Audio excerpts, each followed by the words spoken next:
오늘부터 우리가 미가 선지자의 글을 함께 읽으려고 합니다. 구약 성경 뒷부분에 보면 선지자들이 쓴 예언서들이 있습니다. 대예언서와 소예언서로 나누는데요.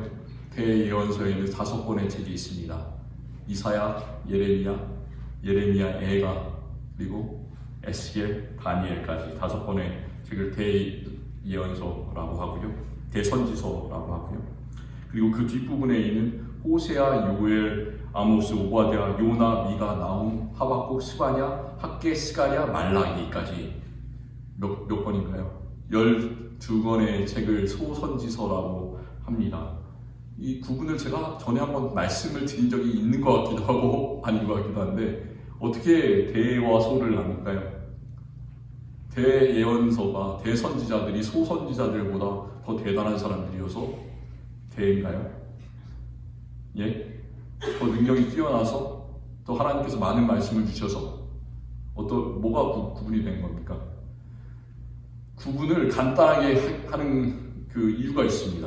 대선지서는 긴 책들, 대선지서고요.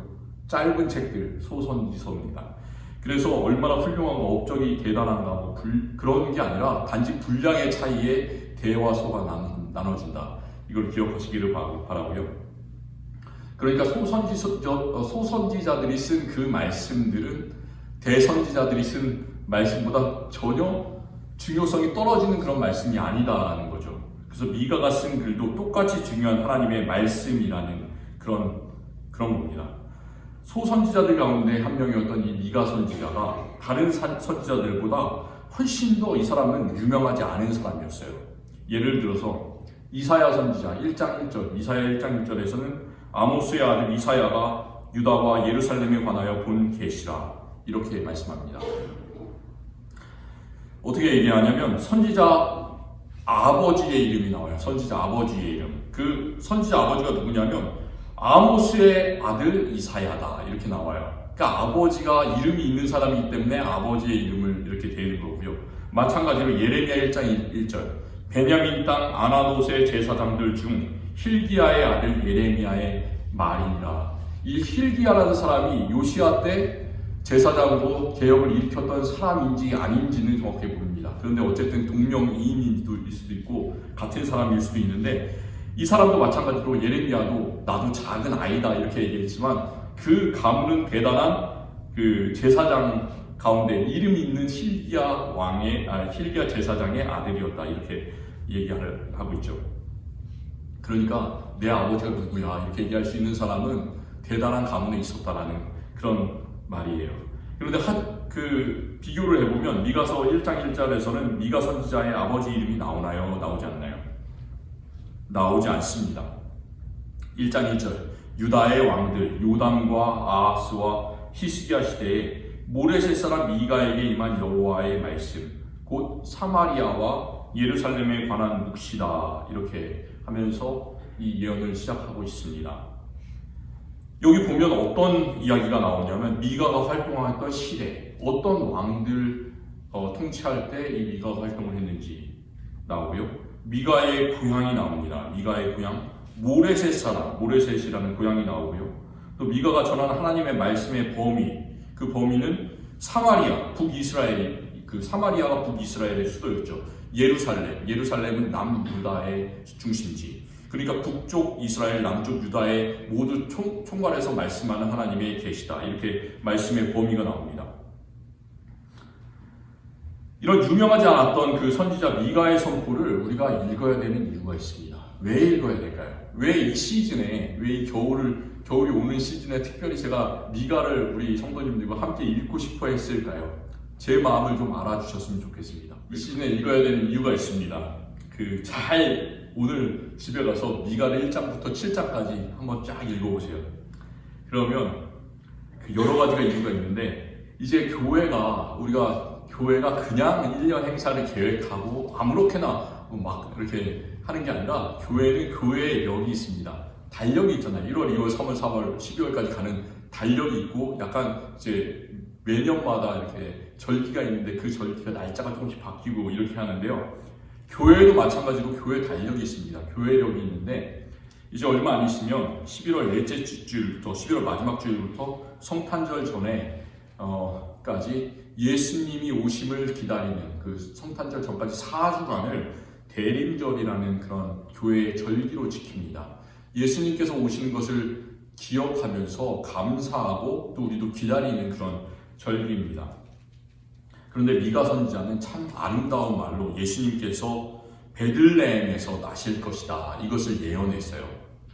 그래서 베들레헴에서 나실 것이다 라는 것을 예언한 선지자는 이 미가 선지자가 참 특별한 선지자인데, 이 선지자가 미가 5장 2절에서 이렇게 선포하고 있습니다. 베들레헴 에브라다야, 너는 유다 족속 중에 작을지라도 이스라엘을 다스릴 자가 내게서 내게로 나올 것이라.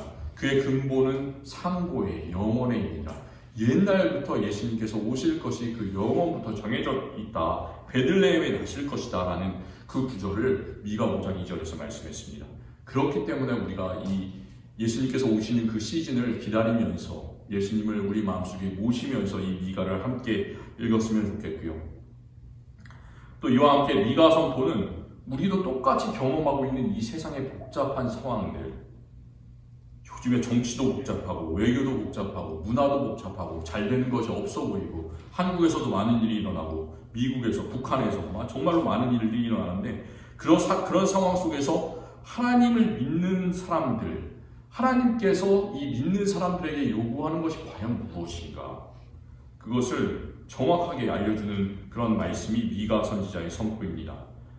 또 인간의 죄에 대한 하나님의 심판에도 불구하고 하나님께서 어떻게 인간을 회복시키시기를 원하는가, 이것을 그 회복의 말씀들을 참 멋있게 분명하게 전해주고 있습니다.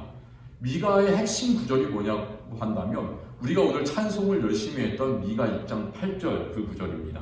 사람아, 주께서 선한 것이 무엇임을 내게 보이셨나니 여호와께서 너에게 구하시는 것은 세 가지, 오직 정의를 행하며 인자를 사랑하며 겸손하게 내 하나님과 함께 행하는 것이 아니냐. 우리가 이 세 가지를 기억했으면 좋겠어요. 그리고 단지 머릿속으로 기억할 뿐만이 아니라 내 삶 속에서 항상 그것을 나타내면서 사는 저와 우리 성도님들이 되셨으면 좋겠습니다. 그 세 가지가 뭐냐면, 정의를 행하는 것, 인자를 사랑하는 것. 인자를 사랑하는 것은 사람을 사랑하는 것을 말하죠. 내 옆에 있는 사람들 사랑하는 것. 또 겸손하게 하나님과 함께 행하는 것. 내가 참 오래 믿었다고 자랑하는 게 아니라 항상 더욱더 겸손하게 그렇게 하나님과 함께 행하는 것. 이것이 바로 사람의 본분이다, 정확하게 말씀하고 있습니다.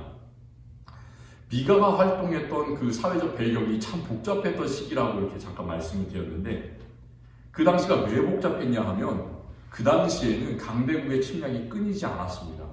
요즘에 북한에서 매일매일 미사일을 쏘는 것 같아요. 그렇죠?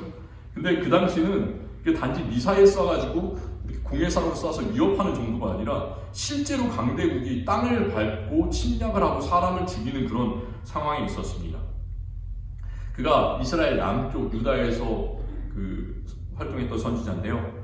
요담, 아하스, 히스기야 그 왕 시대에 활동했다고 말씀하고 있습니다. 성경학자들은 이 사람이 요담, 아하스, 히스기야를 거쳐서, 히스기야 다음 왕이 누구냐면 므낫세라는 왕이었어요. 이 왕은 참 오랫동안 50년을 넘게 다스렸는데, 히스기야가 히스기야 말년에 어떤 일이 있었는지 기억을 하십니까?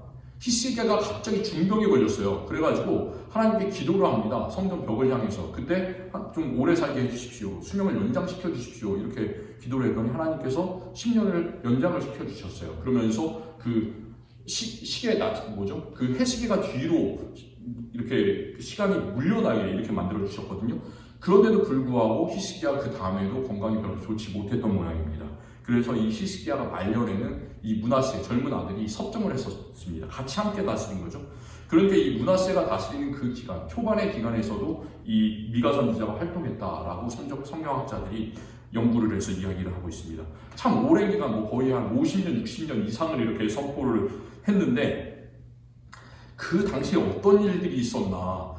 참 남유다가 제일 복잡했던 시기가 이 시대입니다.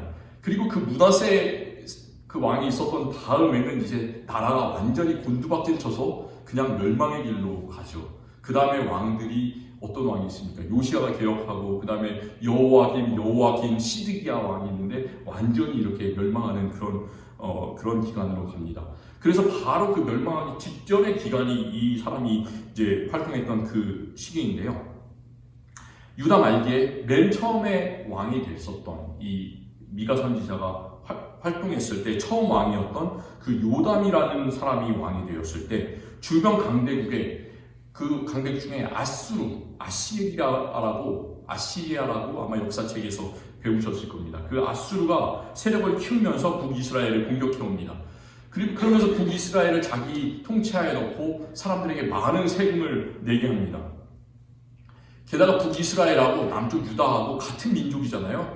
그런데 이제 11지파는 북쪽에 이스라엘이 되고 유다 지파만 이제 남유다가 되었는데 같은 민족인데도 불구하고 사이가 좋지가 않았습니다. 그래서 그 다음에 유다의 아하스가 왕이 되었을 때 북이스라엘이 멸망당한 마지막 두 번째 왕 베가라는 그런 왕이었는데 아람 왕하고 그 아람이라는 나라는 시리아입니다. 지금의 시리아 왕하고 연합을 해서 남유다를 공격해 들어옵니다.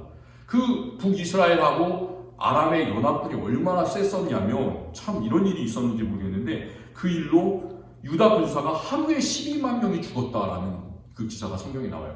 하루에 보병이 12만 명이 얼마나 죽었다면 얼마나 큰 전투가 그 하루에 일어난 거예요. 그리고 많은 사람들이 그 일 후에 아람, 시리아에 끌려가게 되었습니다. 그런 일이 있으면 왕이 어떻게 되야 될까요? 왕이 이 하나님을 섬기는 왕이라면 하나님께 더 매달리고 하나님께 도움을 구하고 기도하고 그래야 될 텐데 아하스 왕은 전혀 그러지 않았습니다. 어떻게 하냐면 다른 강대국, 아람보다 더 강했던 강대국, 새롭게 일어나고 있는 아수르 왕에게 도움을 요청합니다. 그 당시 아수르 왕 이름이 디글랏빌레셀이라는 그런 왕인데요. 이 왕이 유다를 잘 도와줬을까요? 잘 도와준 게 아니죠. 도와주는 척 하면서 오히려 유다를 공격을 합니다. 그래서 역대하 28장 21절에서는 아하스가 여호와의 전과 왕궁과 방백들의 집에서 재물을 가져다가 아수르 왕에게 주었으나 유익이 없었더라. 이렇게 기록을 하고 있습니다. 그러니까 도와주는 척만 하고 온갖 거를 다 수탈해 갔다, 뺏어갔다. 이런 얘기를 성경이 기록하고 있습니다. 아하스 왕이 또 어떤 왕이었냐면 참 나쁜 왕이었어요. 하나님 앞에서 온갖 죄를 다 짓습니다.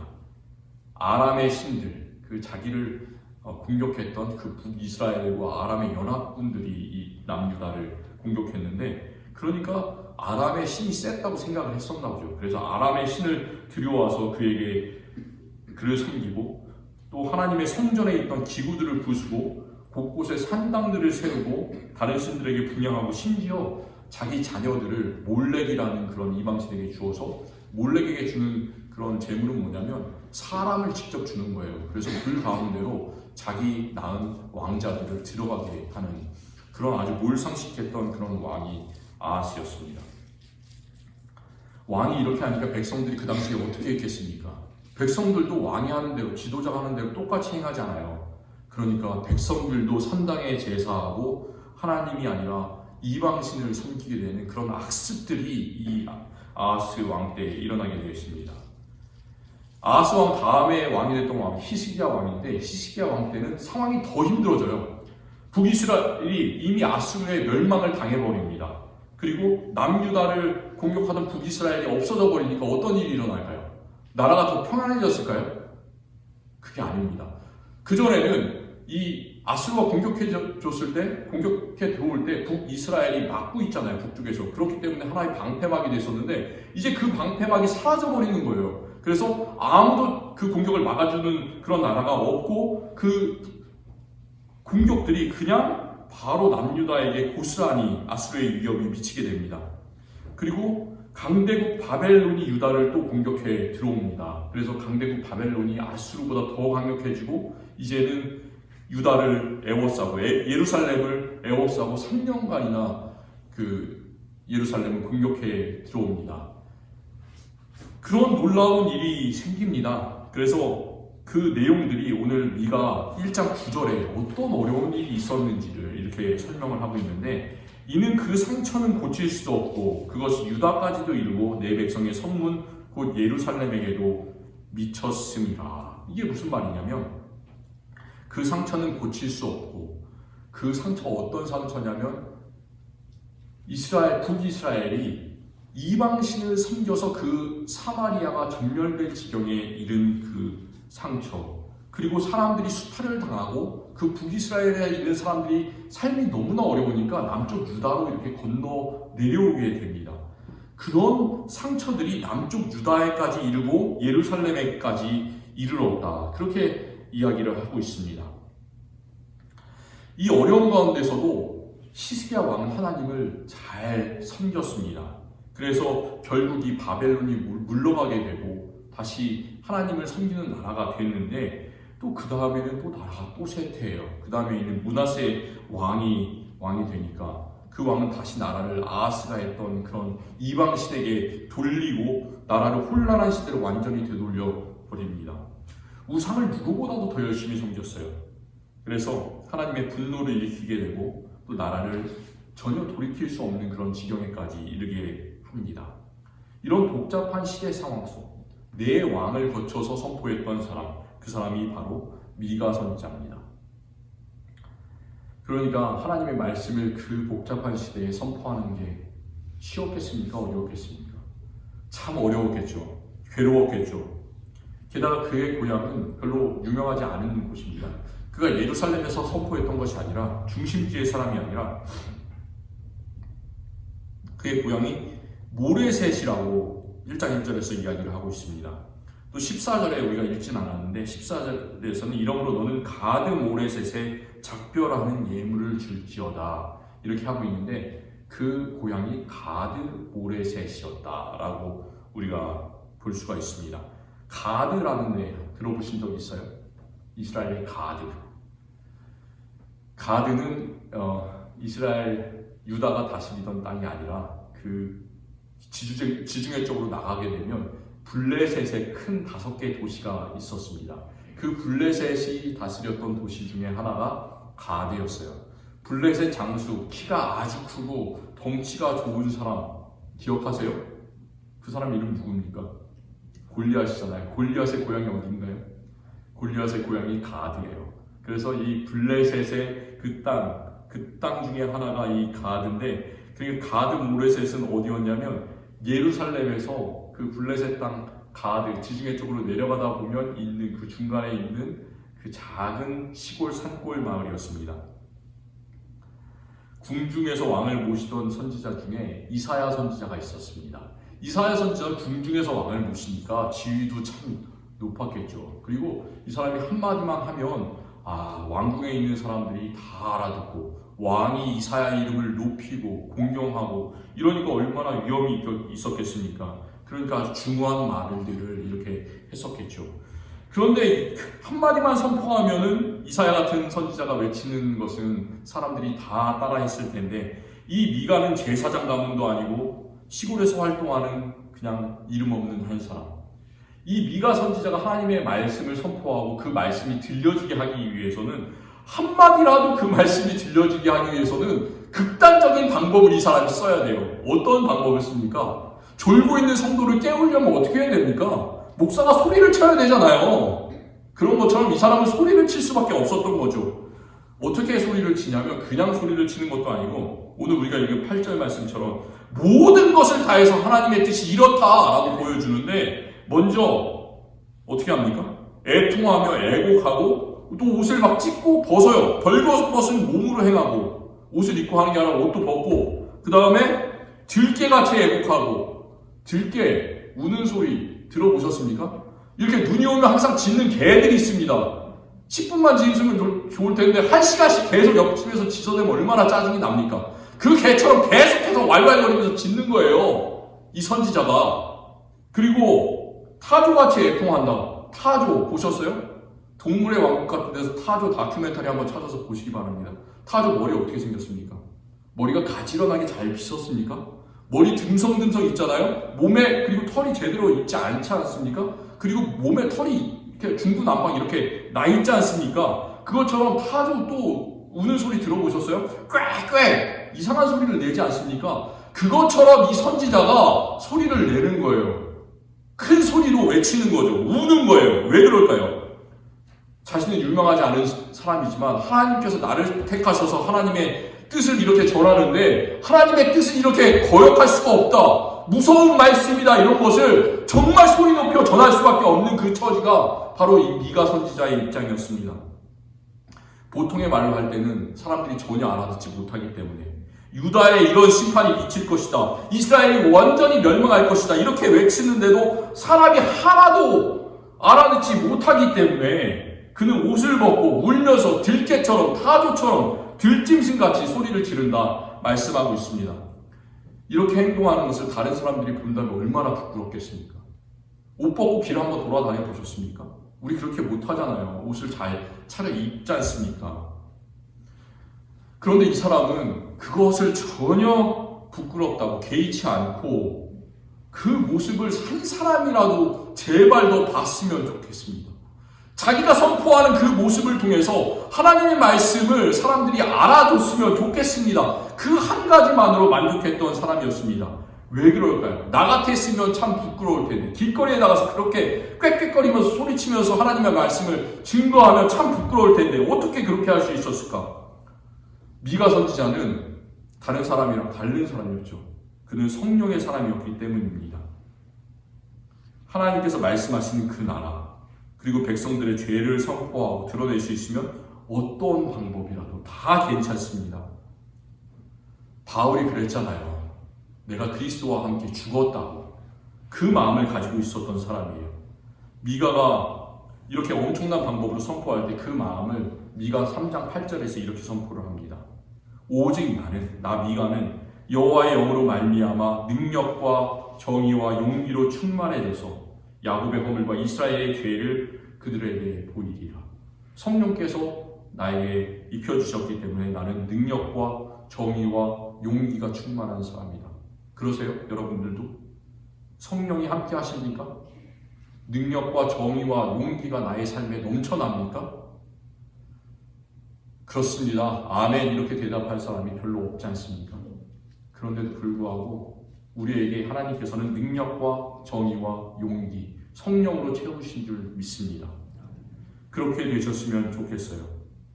그렇기 때문에 그는 자신이 당하는 고난, 자신이 당하는 부끄러움 그런 것들에 전혀 개의치 않았습니다.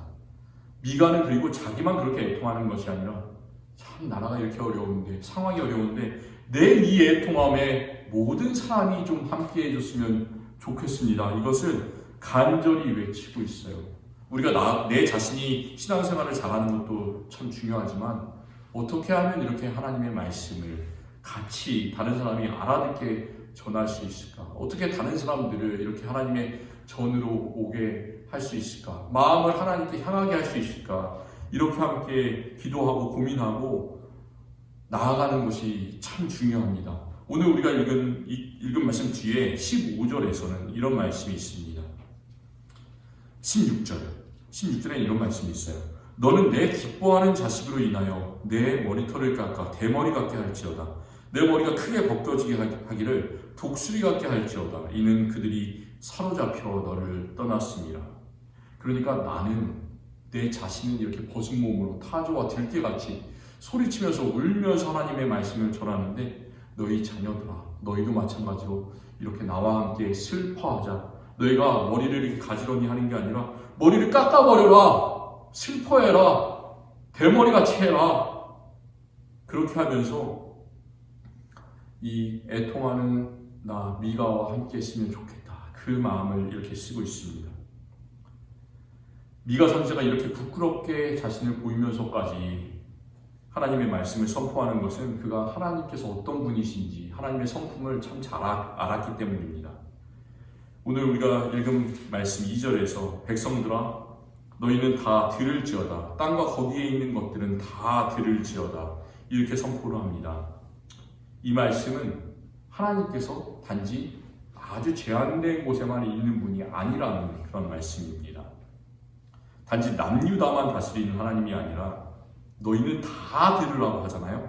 땅과 거기에 있는 것들은 다 들을지어다. 말씀하잖아요. 그 말은 북이스라엘도 하나님께서 다스리시고 이게 약 한 2700년 전에 선포됐던 그런 말씀인데 2700년 전에 뿐만이 아니라 지금 그 이때로 한국과 미국과 전 세계에서 하나님께서 똑같은 것들을 선지자를 통해서 선포하는 그 말씀, 그리고 영원토록 전 우주를 다스리시는 분이 하나님이시다라는 것을 2절 말씀에서 선포하고 있습니다. 이스라엘 백성들이 하나님께 죄를 짓고 똑같이 남유다도 죄를 지었습니다. 그리고 나라의 왕들 참 사악했고 지도자들은 하나님을 섬기고 인자를 사랑하고 사람을 섬기면서 이렇게 나가야 될 텐데 이 사람들이 사랑하는 것은 하나님과 사랑이 아니었어요. 오히려 이 사람들은 돈을 더 많이 갖기를 원하고 가난한 자의 것들을 어떻게 하면 좀 뺏어볼까 이런 데 관심이 있었습니다. 사람들이 이 당시에 온갖 종류의 불법들을 다 행했습니다. 사람들이 불법을 행할 수 있는 이유가 뭘까요? 하나님을 잘 모르기 때문이에요. 하나님께서 이 세상에 나타나시는 것을 잘 보지 못하기 때문에 하나님께서 너무나 우리를 향해서 관대하시고 오래 참고 계시기 때문에 하나님의 오래 참으심만을 보면서 하나님께서는 이렇게 모든 것을 아시는 분이시구나, 두려우신 분이시구나, 모든 것들을 그대로 바라보시고 그것을 기억하시고 심판하시는 분이시구나, 이 하나님의 본질을 잊어버리고 살기 때문에 사람들이 그때나 지금이나 이렇게 자기 마음대로 행할 수가 있는 겁니다. 미가 1장 3절은 이렇게 경고를 하고 있어요. 여호와께서 그의 처소에서 나오시고 강림하사 땅의 높은 곳을 밟으실 것이라. 이 말은 하나님께서 심판하신다는 말씀이죠. 하나님께서 그곳에서 우리를 땅을 밟으실 것이다, 심판하실 것이다, 그 말씀을 하고 있습니다. 무서우신 분이 하나님이시다라는 말이에요. 다윗이 시편 139편에서 내가 주의 영을 떠나 어디로 가며 주의 앞에서 어디로 피하리이까? 내가 하늘에 올라갈지라도 거기 계시며 스올에 음부에 내 자리를 펼지라도 거기 계시나이다. 이런 놀라운 노래를 부르고 있는데요. 이 놀라운 노래가 두 가지 뜻이 있습니다. 긍정적인 뜻으로는 하나님께서는 내가 어디로 가든지 나를 지켜 보호하여 주시고 인도하여 주신다라는 그런 뜻이 있지만 부정적인 뜻도 우리가 기억해야 됩니다. 그 부정적인 뜻은 어떤 뜻이 있냐면 내가 하나님께서 거기는 안 계실 것이다, 내 마음대로 행할 때가 있는데 그럴 때라도 하나님께서는 어디에나 하늘에도 계시고 음부에도 스올에도 계시는 하나님이시기 때문에 내 모든 하는 죄를 낱낱이 기억하시고 낱낱이 보고 계신다라는 그런 무서운 의미가 있습니다. 오늘 말씀 2절에서 주 여호와께서 너희에 대해서 증언하시되 라고 이렇게 하는데요. 하나님께서 우리의 모든 것을 아시고 바로 증언할 수 있는 분이세요. 그런 무서운 하나님이시기 때문에, 두려운 하나님이시기 때문에 우리는 우리의 모든 것들을 하나님 안에서 겸손하게 또 하나님 안에서 정말로 드러내놓고 정직하게 행해야 할 줄로 믿습니다. 오늘 우리가 이 말씀을 읽으면서 미가 선지자가 참 애통하면서 애곡하면서 그 말씀을 선포했던 것처럼 그 죄를 하나하나 내가 자신이, 선지자는 그렇게 나쁘게 행한 것이 아니라 정말 의롭게 행했는데도 불구하고 다른 사람들의 죄를, 나라의 죄를 그렇게 민감하게 받아들인 것처럼 우리도 그렇게 우리 세상에서 일어나는 그런 악행들을, 그리고 내 자신의 죄를 민감하게 받아들였으면 좋겠습니다. 그리고 죄를 피할 수 있기를 원합니다. 그리고 하나님께서 원하시는 세상이 무엇인가 우리가 잘 바라볼 수 있었으면 좋겠어요. 이 험난한 세상 속에서 참 이 세상에 일어나는 많은 것들 속에서 그럼에도 불구하고 하나님께서는 정의가 살아계시는 역사하시는 하나님이시구나, 이 사실을 바라봤으면 좋겠습니다. 미가처럼 벌거벗고 들깨와 타조처럼 애곡하며 선포할 수 있을까요? 우리가 그렇게는 하지 못할지라도 그와 똑같은 마음을 가졌으면 좋겠습니다. 그래서 우리를 구속하신 주 예수 그리스도가 나를 사망에서 건져주셨습니다. 나를 올무에서 건져주셨습니다. 이렇게 항상 고백하면서 그 예수님의 놀라운 사랑을 증거해 나갈 수 있는 저와 우리 성도님들이 되셨으면 좋겠습니다. 그때 하나님께서는 우리를 성령으로 말미암아 우리에게 능력과 정의와 용기로 채워주셔서 하나님의 일을 잘 감당할 수 있도록 도우실 줄을 믿습니다. 하나님, 이 미가 선지자 참 불쌍한 애처로운 선포를 통해서 사람들이 돌아왔습니다. 그 모습처럼 우리들도 이렇게 행하기를 원합니다. 우리가 주님의 사람으로 살아갈 때, 그리스도인으로 살아갈 때 때때로 다른 사람들이 우리를 보는 것 같아서, 다른 사람들과 다른 그런 생활 습관과 문화를 가지고 있는 것 같아서 우리 자신이 부끄러워질 때가 있습니다. 우리 부끄러움 없게 하여 주시옵소서. 복음에는 부끄러움이 없다고 하셨는데 우리에게 놀라운 믿음을 허락하여 주셔서 그 믿음을 가지고 세상을 이길 수 있게 하여 주시고, 이 완악해져만 가는 세상, 혼탁해져만 가는 세상 속에서 하나님의 놀라운 진리의 말씀 선포할 수 있는 우리들 되게 하여 주옵소서. 예수 그리스도의 이름으로 기도드립니다. 아멘.